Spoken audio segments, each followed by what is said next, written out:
Hi, my name is Jennifer Larson, and the mineral that I chose was copper.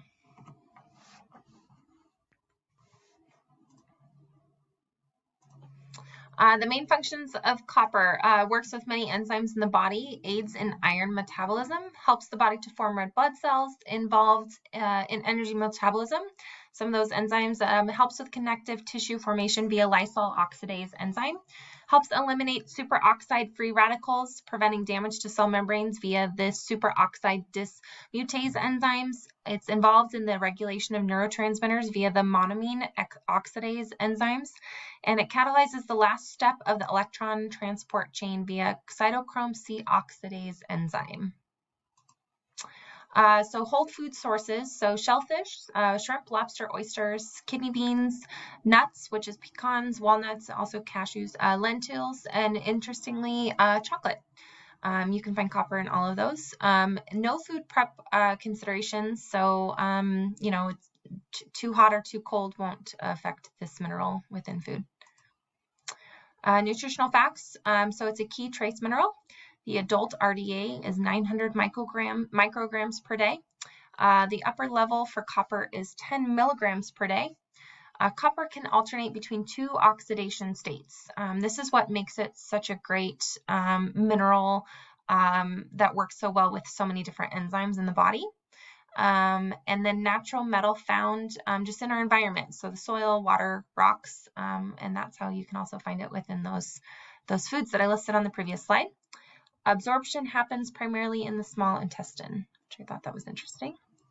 Deficiency. So symptoms include anemia, decreased white blood cell counts, skeletal abnormalities, loss of skin and hair pigmentation, cardiovascular changes, and impaired immune function. Researchers are concerned about mild copper deficiencies from prolonged marginal intakes of copper, so not having enough copper over a long period of time can potentially cause glucose intolerance, increased serum cholesterol, cardiac abnormalities, and suboptimal immune function. Toxicity. So it's not very common, but it can happen. One way is from over-consuming copper-contaminated food or water. Interestingly, there are some areas of the country that do not have a great tap water system and or have had issues of tap water being contaminated, and this is one way is copper can contaminate water, which is why I'm so thankful that we have a really good water system within the United States. Symptoms include nausea, vomiting, diarrhea, and abdominal pain. Severe cases of copper toxicity in the liver can cause cirrhosis, and in the brain can cause neurological damage. So diseases associated with copper, the two I found, Wilson's disease, which is a genetic disorder resulting in excess copper storage in the liver, brain, and other vital organs. Symptoms include swelling, fatigue, abdominal pain, and poorly coordinated movements. Interestingly, some people with Wilson's disease, you'll see almost like a copper color in their eyes. Menkes disease, which impairs transport of copper in the body. Symptoms include fine silvery brittle hair, doughy pale skin, below normal body temperature, low muscle tone, and neurological degeneration of the brain. This is really common in male infants. Essentially, copper it'll be highly increased in some areas of the body and then really low in other areas of the body because it cannot transport properly. The research article that I found that was really cool is it was about copper and zinc ratios in education. So the ideal copper and zinc ratio is a 1-to-1.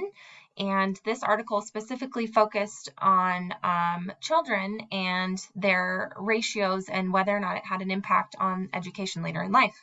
So they did not see necessarily a positive impact on their education necessarily because a lot of these kids had an imbalance with that ratio, and so it had an impact on cognitive function and thus had an impact on the education later in life. So that's kind of what this discussed.